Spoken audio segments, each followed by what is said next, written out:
ஆண்டவராகிய இயேசு கிறிஸ்துவின் நாமத்தினாலே உங்கள் அனைவருக்கும் என்னுடைய தோத்திரங்களை நான் தெரிவித்துக் கொள்கிறேன். இன்று ஒரு வேதவசனம் பார்ப்போம். அது 1 கொரிந்தியர் 3ஆம் அதிகாரம் 1 ஒரு சில வசனங்களை பார்ப்போம். மேலும் சகோதரரே, நான் உங்களை ஆவிக்குரியவர்கள் என்று எண்ணி உங்களுடனே பேசக்கூடாமல் மாம்சத்துக்குரியவர்கள் என்றும் கிறிஸ்துவுக்குள் குழந்தைகள் என்றும் எண்ணி பேச வேண்டியதாயிற்று. நீங்கள் பலன் இல்லாதவர்களானதால் உங்களுக்கு போஜனம் கொடாமல் பாலை குடிக்க கொடுத்தேன்.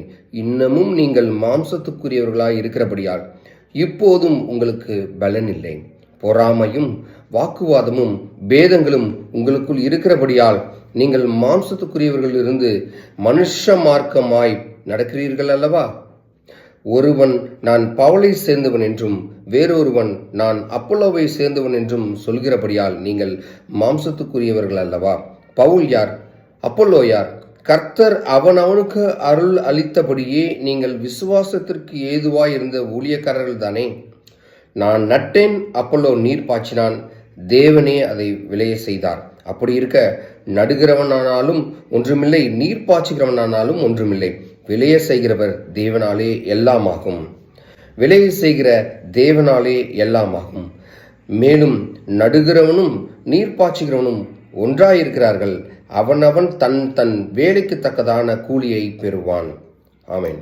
இந்த நாளில் கூட இந்த வசனத்தை நான் படித்து கொண்டிருக்கும் பொழுது ஆண்டவர் ஒரு தெளிவான விஷயத்தை பேச சொல்கிறாரு. என்னன்னா, நம்ம இந்த உலகத்தில் வாழ்ந்து கொண்டு இருக்கிறோம், டெய்லி ஜெபம் பண்ணுறோம், பைபிள் படிக்கிறோம், எல்லாமே செஞ்சுக்கிட்டு இருக்கோம். ஆனாலும் அந்த மனுஷரீகமான எண்ணங்களும் நம்மளுடைய சிந்தனைகளும் என்ன நம்மளை தொடர்ந்து கொண்டே இருக்கிறது. நாம் அதிலிருந்து வெளிப்படவில்லை.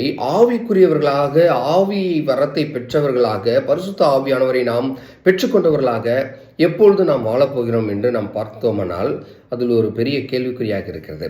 இங்கே பார்க்க போனால் பவுல் சொல்றாரு, நீங்கள் மாம்சத்துக்குரியவர்கள் என்றும் கிறிஸ்துவுக்குள் குழந்தைகள் என்றும் எண்ணி பேச வேண்டியதாக இருக்கிறது. ஆமாம், இப்போ நம்ம வேதவசனம் படிக்கிறோம், எல்லாம் செய்கிறோம், ஆனாலும் அதுக்குண்டான பக்குவம் எனக்கு வந்திருக்கிறதா? ஆவியானவரை நான் பெற்றுக்கொண்டிருக்கிறேனா? நான் பேசுகிற பேச்சில் ஒரு கிறிஸ்துவை நான் பிரதிபலிக்கிற ஒரு பேச்சு நான் பேசுகிறேனா?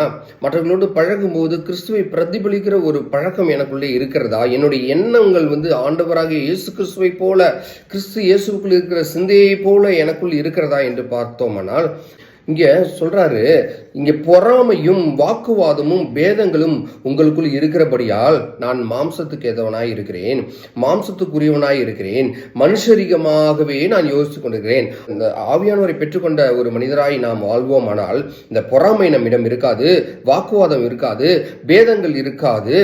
ஆகவே ஆவியானவர் இந்த மாதிரியான எந்த விஷயம் எனக்குள்ள இல்லை, போட்டி இருக்காது, பொறாமை இருக்காது, அடுத்தவர்களை குறை சொல்கிற அந்த எண்ணம் இருக்காது. நான் எப்பையும் எல்லாவற்றையும் நிறைவாக பார்ப்பேன். குறைவானது ஒழிந்து போகும். நிறைவான ஆவியானவர் எனக்குள்ளே வந்து விடுவார். அப்போ ஆவியானவரை நான் பெற்றுக்கொண்டவனாக நான் வாழ்ந்தேனானால் என் குடும்பத்தில் யாரை பற்றியும் நான் குறை பேச மாட்டேன், என்னோட பணி செய்கிறவர்களை நான் குறை பேச மாட்டேன், என்னோடு பயணிக்கிறவர்களை நான் குறை சொல்ல மாட்டேன். அப்போ அந்த குறை என்பதே அங்கே இருக்காது. எல்லாவற்றையும் நிறைவாய் பார்க்கிற ஒரு எண்ணம் நமக்குள்ளே வந்துவிடும். அப்போ ஆவியானவர் அங்கே செயல்படுகிறதாக நாம் எண்ணிக்கொள்ள வேண்டும். நீங்கள் எந்த மார்க்கத்தை சார்ந்தவர்களாக இருக்கிறீர்கள்? பவுல் சொல்றாரு, ஒருவன் நான் பவுலை சேர்ந்தவன் என்றும் வேறொருவன் நான் அப்பல்லோவை சேர்ந்தவன் என்றும் சொல்கிறபடியா நீங்கள் மாம்சத்துக்குரியவர்களாகவே இருக்கிறேன். நாம இங்க என்ன பண்ணிட்டு இருக்கோம்? 2 பார்ட்டியா பிரிஞ்சு, நான் இந்த பார்ட்டியை சார்ந்தவன், நான் அந்த பார்ட்டியை சார்ந்தவன் என்று நாம் வேறுபடுகிறோம். எண்ணங்களில் வேறுபடுகிறோம், நம்ம சிந்தனைகளை வேறுபடுகிறோம். போட்டி, அங்க பொறாமை, பிரிவினைவாதம் எல்லாம் அந்த இடத்துல வந்து விடுகிறது. ஒருவேளை நாம் அப்படி செயல்பட்டோமானால், 2 கட்சியை சார்ந்தவர்களாக நான் செயல்பட்டோமானால் அங்க கிறிஸ்துவானவர் இல்லை என்றுதான் இங்கே பவுல் தெளிவாக சொல்கிறார். ஆகவே நான் நட்டேன், அப்பல்லோ நீர் பாய்ச்சினான், தேவனே விளையை செய்தார். அப்ப ஒருவர் ஒரு வேலையை செய்கிறதாக இருக்கிறது, மற்றொரு இன்னொரு வேலையை செய்கிறதாக இருக்கிறது. அவனுக்கு கொடுக்கப்பட்ட வேலையை அவர்கள் சரியாய் செய்தாலே அங்க ஒற்றுமை நிலவிவிடும், பிரிவினைவாதம் இருக்காது, வேறுபாடு இருக்காது, எந்த பிரச்சனைக்குரிய விஷயம் இருக்காது. நாம் எல்லாம் ஒன்றையே சிந்தித்து அவராக இயேசு கிறிஸ்துவின் சித்தத்தை நிறைவேற்றுகிறவர்களாக நாம் வாழ்வோம்.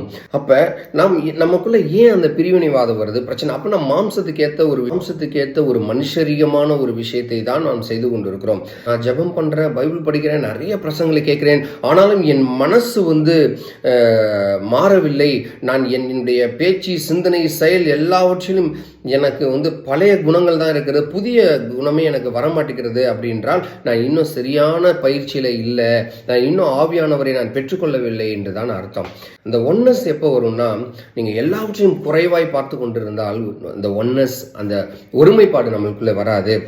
எத்தனை வேறுபாடுகள் இருந்தாலும், எத்தனை பிரிவினை இருந்தாலும், நாம் எல்லாவற்றையும் ஒன்று சேர்க்கிற ஒரு மனிதராய் நாம் இருப்போமானால் ஆவியானவர் அங்கே செயல்படுகிறவராகவே இருக்கிறார். அப்போ ஆவியானவரை பெற்றுக்கொண்ட நாம் எப்படி இருப்போமானால் எதையும் நாம் குறைவாக பார்க்க மாட்டோம், எல்லாவற்றையும் நிறைவாகவே பார்ப்போம். ஆனால் இந்த இடத்துல பவுல் சொன்னது எனக்கு எப்படி தோணுச்சுன்னா, நான் ஏன் இவ்வளவு பொறாமைப்படுகிறவனாக இருக்கிறேன், நான் ஏன் இவ்வளவு வாக்குவாதம் செய்கிறவனாக இருக்கிறேன், ஏன் நான் எப்போதும் பேதம் பேசுகிறவனாக இருக்கிறேன், பிரிவினைவாதத்தை உண்டு பண்ணுகிறவராக இருக்கிறேன், எல்லாவற்றையும் மறந்து அப்புறப்படுத்தி ஆண்டவராக இயேசு கிறிஸ்துவை நான் ஏற்றுக்கொண்டவனாக இருந்தால் பரிசுத்த ஆவியானவர் எனக்குள்ளே வந்து விடுவார். பரிசுத்த ஆவியானவர் எனக்குள்ளே வந்து விட்டால் நான் ஆண்டவராக இயேசு கிறிஸ்துவை போலவே சிந்திப்பேன், அவரை போலவே எல்லாவற்றையும் பிதாவாகிய தேவனுக்கு மகிமையாக நான் செயல்படுவேன். இந்த நேரத்தில் கூட நாம் இந்த போட்டி, பொறாமை, பிரிவினைவாதம் இதெல்லாம் வேணாம். நம்ம ஜெபம் பண்ணுவோம், ஆண்டவரிடம் நிறைய நேரத்தை செலவிடுவோம், நம்ம வேத வசனங்களை படிப்போம், வேத வசனங்களில் சொல்லுகிற வசனத்தை அப்படியே நாம் எடுத்துக்கொண்டு அதை தியானிப்போம். ஒரு நாளில் 24 மணி நேரம் இருக்குன்னா அட்லீஸ்ட் ஒரு 12 மணி நேரமாவது ஆண்டவரை மனதிற்குள்ளே, அவருடைய வசனங்களை மனதுக்குள்ளே தியானித்து கொண்டே இருப்போம். மற்றவர்களுக்கு நாம் அந்த வசனங்களை சொல்லுவோம்.